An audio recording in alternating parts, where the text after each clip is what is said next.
Dalam sehari, usaha keluarga ini bisa mengolah 80 hingga 100 kg daging hiu ataupun pari.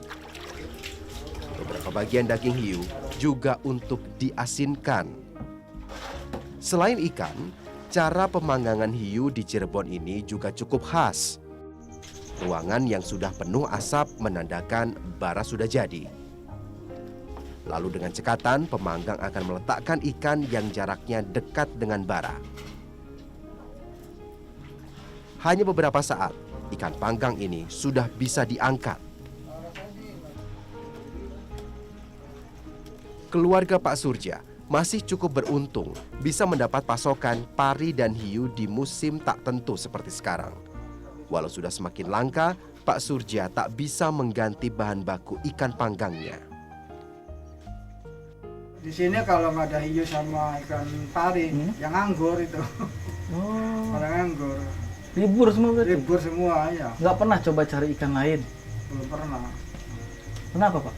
Ya kendalanya sih takut nggak laku sih. Gitu. Oh, ya ntar masalahnya Iya. kalau udah diasap kan nggak bisa tahan lama juga ya dia. Iya.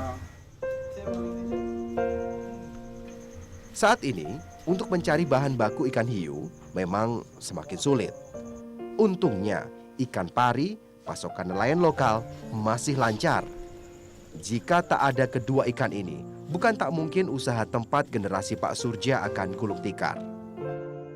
Keadaan sekarang memang tak sama seperti dulu. Kalau zaman dulu pas menteri sebelum Susi sama setelah Susi ada beda nggak? Ya ada perbedaan lah. Bedanya? Kalau dulu sih kan nggak ada larangan. Nah sekarang Ibu Susi, benar Ibu Susi ada larangan inilah. Makanya ada perbedaan lah. Apa aja yang dilarang, Pak? Ya ikan hiu ada 5 macam tuh yang dilarang. Iya. Nah ikan pari tuh seperti burung lawet tuh yang dilarang tuh. Nah, yang angsangnya mahal itu. Berarti pengaruh juga ke. Iya pengaruh. Upaya perlindungan hiu memang tak mudah.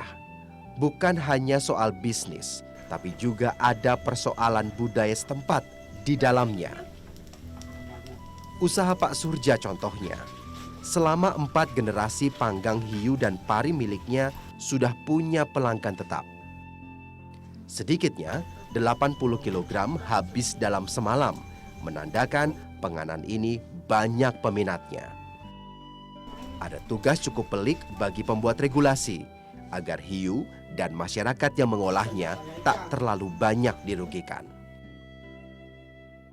Di tempat lain, usaha perlindungan hiu tak pernah berhenti.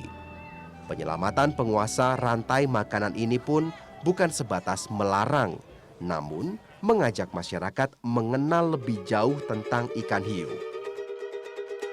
Senang bisa mengenal para penjaga laut, diajaknya aku berkeliling samudra. Selama ini, hiu identik sebagai hewan buas di lautan. Kesan menakutkan dan kejam juga membuat masyarakat enggan peduli pada sang predator lautan. Dengan mengenal sosok hiu yang lebih bersahabat, harapannya masyarakat akan lebih peduli. Si Tong Hiu, sang penjaga lautan.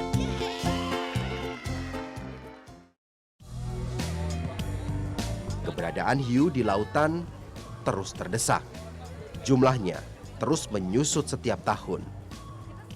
Kecepatan berkembang biak alami hiu yang tak sebanding dengan jumlah perburuan liar sungguh mengkhawatirkan kelangsungan dan kelestariannya. Pemangsa teratas di lautan kini terancam dimangsa oleh manusia.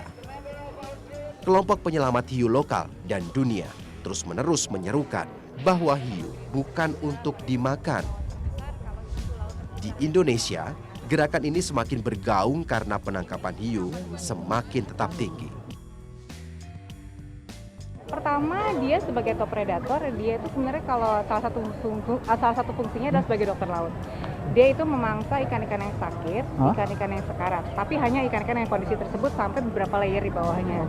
Jadi kondisinya itu dia menjaga supaya kelompok ikan-ikan itu tetap dalam kondisinya yang kuat dan paling sehat, mencegah wabah penyakit.